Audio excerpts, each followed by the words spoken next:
Stand here, 2,000 years ago, at the edge of a desert so vast that men said the wind itself got lost in it. Ahead of you, nothing but dunes the color of bone, stretching to a horizon that shimmers and lies. Behind you, a caravan of 200 camels, groaning under the weight of silk so fine it can pass through a ring, jade carved by hands you will never meet, and secrets no empire wants the other to know. You are standing on the most dangerous road that has ever existed. It has no single path, no single ruler, no single name in its own time. Bandits wait in the passes, sandstorms erase entire caravans in an hour. Empires rise and fall along its edges like breath. And yet, for over 1,500 years, this road will move more wealth, more ideas, more disease, more art, and more blood than almost anything else on earth. They will one day call it the Silk Road. But silk was never really the point. Picture the world before airplanes, before ships that could cross oceans in weeks instead of months, before a single phone call could connect 2 continents in a heartbeat.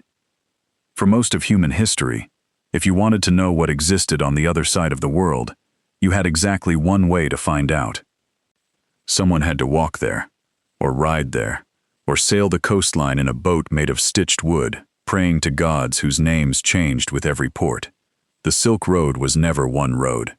It was a nervous system, a tangled web of trails, rivers, mountain passes, and sea lanes stretching from the imperial gates of China, across the roof of the world, through deserts that killed without mercy, into the markets of Persia, the temples of India, the palaces of Byzantium, and finally, into the heart of Rome itself. Along it traveled silk, yes, but also spices that could be worth more than gold by weight.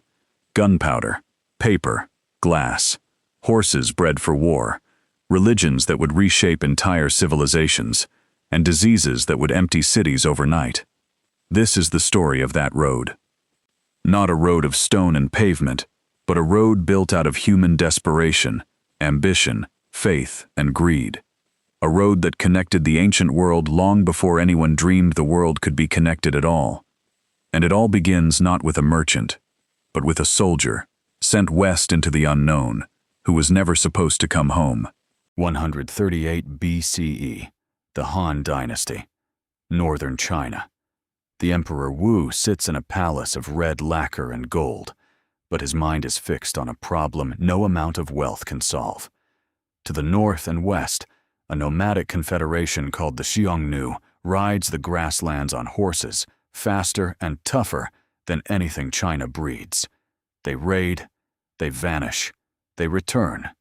The emperor needs allies. He hears rumors of a people called the Yuezhi, driven from their homeland by the Xiongnu, now living somewhere far to the west, a place no Han official has ever set foot. So he sends a man named Zhang Qian.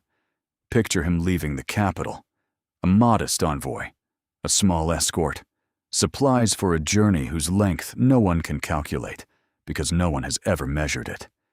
Within days of crossing the border, he is captured. The Xiongnu do not kill him. Something stranger happens. They keep him. 10 years pass. He marries. He has children. To any outside observer, he has become one of them. And then, one night, he escapes. He does not go home. He continues west because a mission half finished in his mind is not a mission at all. He crosses the Pamir Mountains, a landscape so brutal that later travelers will call it the roof of the world. Thin air, ice that never melts, passes where a single misstep sends you 1,000 feet down into silence. He reaches Fergana, then Bactria. He finds the Yuezhi at last, comfortable in their new home, uninterested in war with the Xiongnu. The alliance fails. But Zhang Qian sees something on that journey that matters more than any alliance ever could. Kingdoms he never knew existed, markets full of goods from places even further west. Horses unlike anything in China, taller, faster, said to sweat blood. 13 years after he left, Zhang Qian returns to the Han court with almost nothing he was sent to find, and everything the empire didn't know it needed. He describes a world stitching itself together beyond China's borders, a web of trade routes already old, already busy, already rich. Emperor Wu listens and begins to understand. The road west isn't just a path to allies, it's a path to power. Within a generation, the routes Zhang Qian scouted become an artery. Picture a caravan leaving Chang'an, the Han capital, one of the largest cities on earth at the time, its walls enclosing broad avenues, marketplaces thick with the smell of roasting meat and incense, officials in silk robes moving between government halls stacked with scrolls and tax records. The caravan carries bolts of silk, wound tight and wrapped in oiled cloth against the dust. Silk is not just fabric to the people who buy it. It is a mystery. For centuries, no one outside China knows how it is made, that it comes from the cocoon of a moth, spun and boiled and pulled into thread by hands trained since childhood. The secret is a state monopoly, guarded on pain of death. The caravan moves west, out through the Jade Gate, the last Han fortress before the world becomes unknown. Beyond it, the Taklamakan Desert, a name that later travelers translate, with grim humor, as "go in and you won't come out." Here, caravans hug the desert's edges, hopping between oasis towns like stepping stones, across a lake of sand. Dunhuang, Kashgar, Khotan. Each one a walled island of water and shade in an ocean of heat. The sun turns the sand into a mirror. Mirages shimmer on the horizon, showing lakes that don't exist, cities that vanish when you approach. Travelers who wander even slightly off the marked path can be lost within hours. Bones litter the dunes, silent warnings for those who follow. But the oases are alive. Markets crowded with merchants speaking a dozen languages. Buddhist monks pausing on pilgrimages that will take decades. Persian traders bargaining in the shade of mud brick walls. The smell of dried apricots, roasting mutton, and camel dung. Smoke drifting through narrow streets. From here, the road splits. A northern route skirting the Tian Shan Mountains, a southern route hugging the edge of the Tibetan Plateau, both eventually merging again near Kashgar before climbing into the most dangerous stretch of the entire journey. The Pamir Mountains. Merchants call this section the roof of the world, and they are not exaggerating. Passes sit higher than 15,000 feet. The air is so thin that pack animals collapse, coughing blood. Snow can fall in the middle of summer. Bandits who know these passes intimately wait for caravans weakened by altitude and exhaustion. Those who survive descend into Sogdiana, a region whose merchants will become so central to the Silk Road that, for centuries, Sogdian will be nearly synonymous with traitor. And from there, the silk keeps moving into Persia, into Mesopotamia, eventually reaching the Mediterranean. By the time it arrives in Rome, that same bolt of silk has changed hands a dozen times, crossed thousands of miles, and multiplied in price so many times over that Roman senators will pass laws trying and failing to stop their citizens from bankrupting themselves on Chinese fabric.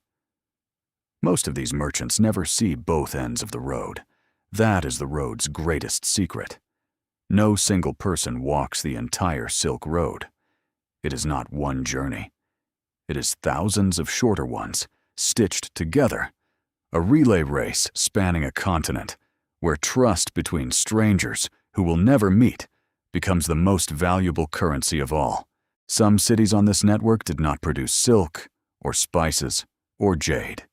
They produced something else entirely, the space between buyer and seller. Picture Samarkand, a city so central to Silk Road trade that Arab geographers will later call it the meeting point of civilizations. Its bazaars sprawl beneath a sky the color of lapis lazuli, the same stone quarried from mountains further east and prized across the ancient world. Blue-tiled domes rise above the rooftops, catching the sun like pieces of captured sky. In its markets, a Chinese silk merchant might haggle beside an Indian spice trader, while a Byzantine goldsmith inspects lapis lazuli, mined in what is now Afghanistan, and a Persian scholar debates astronomy with a visitor from India who has crossed the Hindu Kush on foot. Samarkand does not need to make anything of its own to become wealthy. It only needs to sit exactly where the roads cross, and to make sure every traveler who passes through leaves a little richer for the journey, and the city a little richer for the visit. Bukhara, Merv, Kashgar, Dunhuang, each city along the network becomes a node, a place where goods rest, deals are struck, currencies are converted, camels are traded for fresh ones, and rumors travel faster than caravans. These cities grow cosmopolitan in a way few places on Earth do at the time. Walk their streets, and you might hear 5, 6, 7 languages within a single block. Temples to different gods stand within sight of one another. Buddhist stupas near Zoroastrian fire temples, later joined by mosques and churches, all coexisting because commerce, more than almost anything else, demands tolerance.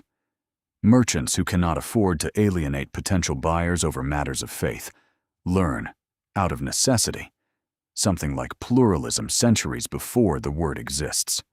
But this wealth comes with a target on its back. Every caravan that passes through is a caravan someone else wants to steal. Every city that grows fat on trade is a city some ambitious warlord dreams of conquering. And on a road this long, stretching through deserts no army can fully control, danger is never far behind opportunity. For every merchant who grew wealthy on the Silk Road, others simply disappeared. Bandits haunted the mountain passes, striking caravans weakened by altitude, thirst, or the sheer exhaustion of the journey. Entire trade parties could vanish into ravines, their goods scattered, their fate unknown to anyone who loved them. Sandstorms in the Taklamakan could bury a caravan within minutes, camels, cargo, and travelers alike, swallowed by dunes that would shift again within days, erasing all evidence they had ever existed. And then there was something far more silent, far more devastating than any bandit. Disease traveled the Silk Road as easily as silk did. Fleas riding on the backs of rodents, rodents riding in the grain sacks of caravans, caravans moving from city to city, carrying, without anyone knowing it, the beginnings of catastrophe. In the 14th century, this hidden cargo would ride the trade routes out of Central Asia and into the heart of a plague that historians will later call the Black Death, a pandemic that empties cities, collapses economies, and kills an estimated third of Europe's population. The same roads that carried silk, spices, and ideas of astonishing beauty also carried, unseen, one of the deadliest forces in human history. The Silk Road did not choose what it connected. It connected everything, the brilliant and the deadly, the sacred and the ruthless, side by side in the same caravan. And still, despite the bandits, the storms, the plague, merchants kept walking. Kings kept sponsoring expeditions, because what waited at the far end of the journey was worth the risk, because the Silk Road was never just about goods. It was about power. Look closely, and you'll see that almost every great empire along this network understood the same truth. Control the road, and you control the wealth of half the known world. The Han dynasty didn't just trade silk. They built garrisons and watchtowers along the route, extending their military reach 1,000 miles beyond their heartland, just to keep the road safe enough to use. The Persian Empire, long before Rome existed, had already built the Royal Road, a network of highways with relay stations so efficient that messages could cross the empire in days, not weeks. When the Silk Road later stretched westward, it plugged directly into infrastructure the Persians had built centuries earlier. The Kushan Empire, straddling what is now Afghanistan and northern India, grew wealthy almost entirely from taxing the caravans that had to pass through their territory to reach the west. Their cities became melting pots of Greek, Indian, and Central Asian art, statues of the Buddha carved with the flowing robes of Greek gods, a fusion born entirely from merchants passing through. And when the Mongol Empire exploded across Asia in the 13th century, the largest contiguous land empire in human history, something unexpected happened. For the first time, one power controlled nearly the entire length of the Silk Road, from China to the edges of Europe. Historians call the period that followed the Pax Mongolica the Mongol Peace. Picture it. A merchant could, in theory, travel from the gates of Beijing to the shores of the Black Sea under the protection of a single ruling authority, using standardized routes, relay stations, and safe passage that the Mongols enforced with brutal efficiency. Trade didn't just survive the Mongol conquests, it exploded. A Venetian merchant named Marco Polo would later travel this exact network deep into the court of Kublai Khan himself, returning home with tales so extraordinary that many of his own countrymen refused to believe him. Paper money, coal burned for heat, cities larger than anything in Europe. A postal system so advanced it seemed like magic. Whether every detail of his account is accurate remains debated to this day. But the wonder in his descriptions was real, because the world he was describing, connected, wealthy, and staggeringly advanced, was the direct product of a road built one caravan at a time, over more than 1,000 years. Silk was never really the point, because alongside every bolt of fabric, every jar of spice, every block of jade, something far less tangible was making the same impossible journey. Buddhism spread out of India along these same trade routes, carried not by armies but by monks walking beside merchant caravans, seeking patrons and shelter at the same oasis towns where silk changed hands. Cave temples carved into cliffs at Dunhuang still show the fingerprints of that journey, Buddhist art blending Indian, Persian, and Chinese styles into something entirely new. Paper-making techniques flowed from China westward, eventually reaching the Islamic world, then Europe, a technology that would, centuries later, help fuel the printing revolution. Gunpowder made the same journey, transforming warfare wherever it arrived. Astronomy, mathematics, and medicine moved in every direction along the network. Greek philosophy reaching India, Indian numerals reaching the Islamic world and eventually Europe, where they would become the numbers you're reading on this very screen. Even languages transformed. Sogdian, once the trade language of the entire network, left fingerprints on vocabulary across half a continent, before eventually fading as new powers rose and new tongues took its place. The Silk Road was not just moving objects from one end of the map to the other. It was slowly, invisibly, weaving together human knowledge itself. One caravan, one conversation, one borrowed idea at a time. No single civilization could have built the world that emerged from these centuries of contact. It took all of them, trading not just goods, but pieces of themselves. Every great road eventually meets its end. By the 15th century, the world that had sustained the Silk Road for over 1,000 years was beginning to change beneath its own feet. The Ottoman Empire's expansion made land routes through the Middle East more expensive, more dangerous, and more heavily taxed for European merchants, desperate for Asian goods. And so, driven partly by frustration with those very taxes, European kingdoms began looking for another way. Not across the deserts and mountains that had defined trade for a millennium and a half, but across the open ocean.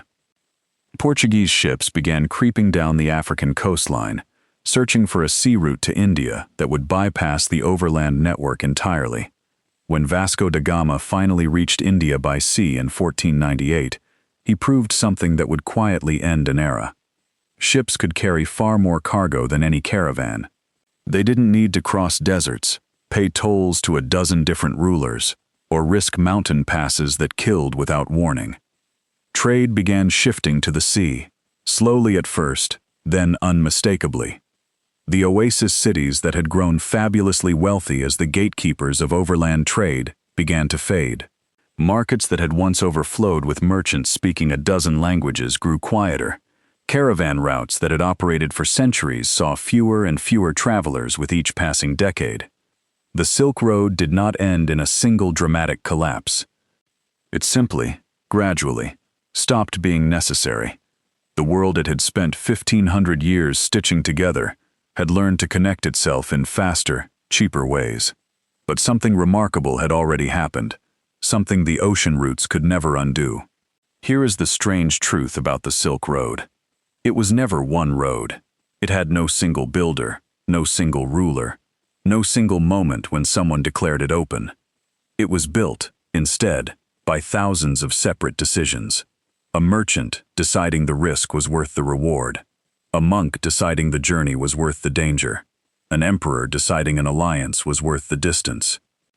And yet, across more than 1,500 years, those countless individual choices wove together into something no single government could have designed on purpose. A living bridge between civilizations that, for most of human history, had no other way of truly knowing one another. Today, if you travel to Samarkand, you can still walk beneath tiled domes that have stood since caravans passed beneath them centuries ago. In Dunhuang, cave temples still hold Buddhist art shaped by cultures that met nowhere else on Earth but this desert crossing point. In museums around the world, you can see Chinese silk found in Roman ruins and Roman glass found in Chinese tombs. Physical proof that two civilizations, separated by an entire continent, once reached toward each other across impossible distances. Modern nations have even tried to revive its spirit, massive infrastructure projects explicitly invoking the name of the ancient network, promising to connect Asia, Europe, and beyond once again. Because the idea at the heart of the Silk Road never really disappeared. The instinct to reach beyond your own horizon, to trade not just goods but stories, beliefs, discoveries, to risk the desert, the mountains, the bandits, and the unknown. Because what waits on the other side might be worth more than the danger of the road itself. 2,000 years ago, a soldier named Zhang Chan rode west into a world his own empire didn't know existed. He never found the allies he was sent to find. He found something bigger instead, proof that the world was larger, richer, and more connected than anyone in his empire had imagined. What followed was not a single road, but a web of them. Deserts crossed, mountains climbed, oceans eventually favored over both. Empires rose on its trade, and occasionally crumbled fighting over it. Plague rode its caravans alongside silk and scripture. Ideas that would reshape entire civilizations passed quietly from hand to hand at oasis markets that no longer exist. And despite the bandits, the sandstorms, the disease, the empires that rose and fell along its length, the road did its work.